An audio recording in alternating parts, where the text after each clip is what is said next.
Raka tersenyum sinis dan ia mengalungkan gitar dan mendekati mikrofon, lalu menatap para tamu dengan dingin. Adinda menghela nafasnya, entah mengapa ia kesal melihat Raka yang terlihat tampan di atas panggung. Gila si Om, suka banget tebar pesona.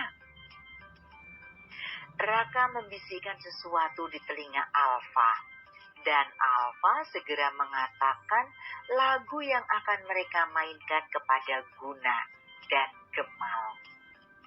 Semuanya pun saat ini telah bersiap dengan alat musik mereka masing-masing.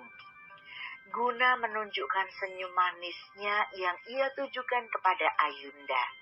Lalu ia mulai menekan tuts piano.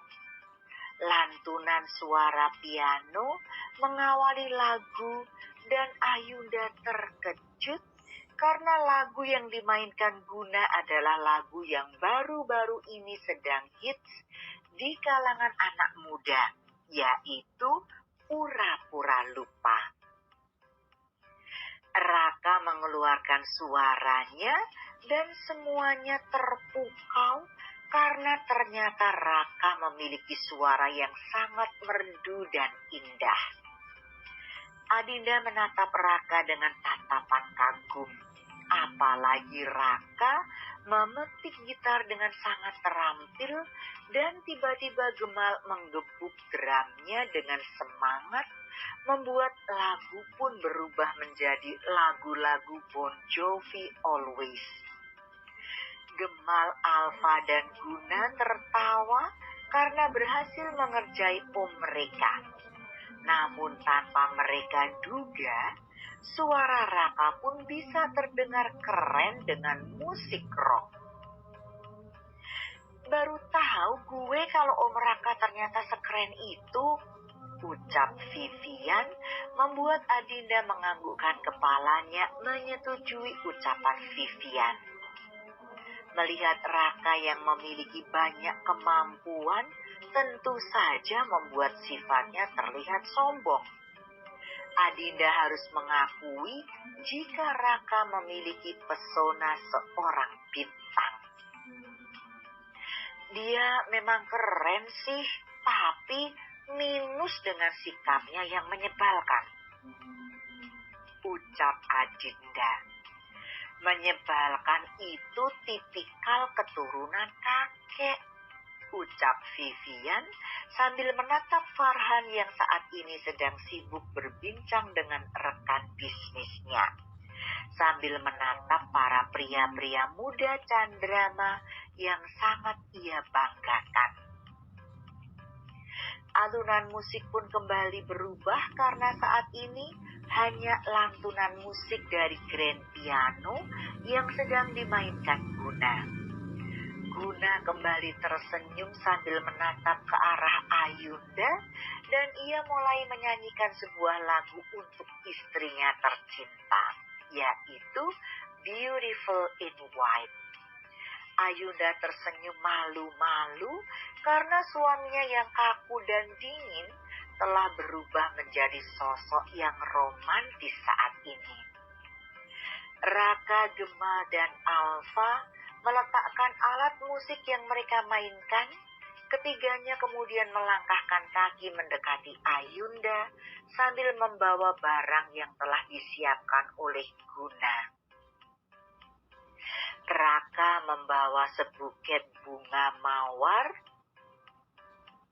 Gemal membawa sebuah kunci, dan Alfa membawakan sebuah kotak. Ketiganya melangkahkan kakinya mendekati Ayunda yang saat ini membuka mulutnya karena takjub dengan kejutan yang akan diberikan suaminya. Raka memberikan bunga mawar dengan wajah dinginnya dan Ayunda bisa menebak jika Raka saat ini sangat terpaksa melakukannya. Bunga ini sebagai tanda keberanian dari keponakanku yang ingin mengajakmu hidup bersama selamanya, ucap Raka dengan wajah memerah karena malu. Jika bukan karena Gunadarma yang memohon kepadanya, Raka tidak akan mau melakukan hal konyol seperti ini di depan umum. "Terima kasih, Om," ucap Ayunda. Raka menganggukkan kepalanya dan segera turun dari pelaminan. Selanjutnya, giliran Gemal membawakan sebuah kunci. "Ini kunci untuk membuka lembaran hati milik kakakku yang akan hanya diisi dengan nama Ayunda. Kunci yang bisa membuka tempat di mana ia akan selalu pulang dan memeluk cintanya," ucap Gemal, membuat Ayunda merasa sangat terharu dan ia mengalihkan pandangannya pada sosok Guna yang saat ini masih menyanyikan lagu romantis untuknya. Gemal tersenyum lembut dan kemudian segera turun dari pelaminan. Saat ini tibalah Pak Polisi kesayangan Ayunda yang berdiri di hadapannya. "Selamat ya, Dek. Ini untukmu dari lelaki yang ternyata begitu cepat jatuh hati padamu. Dia hanya ingin bilang padamu jika ia mencintai Ayunda seorang," ucap Alfa, membuat Ayunda memeluk Alfa dengan erat. Guna menyelesaikan nyanyiannya dan permainan pianonya disambut tepuk meriah dari para tamu.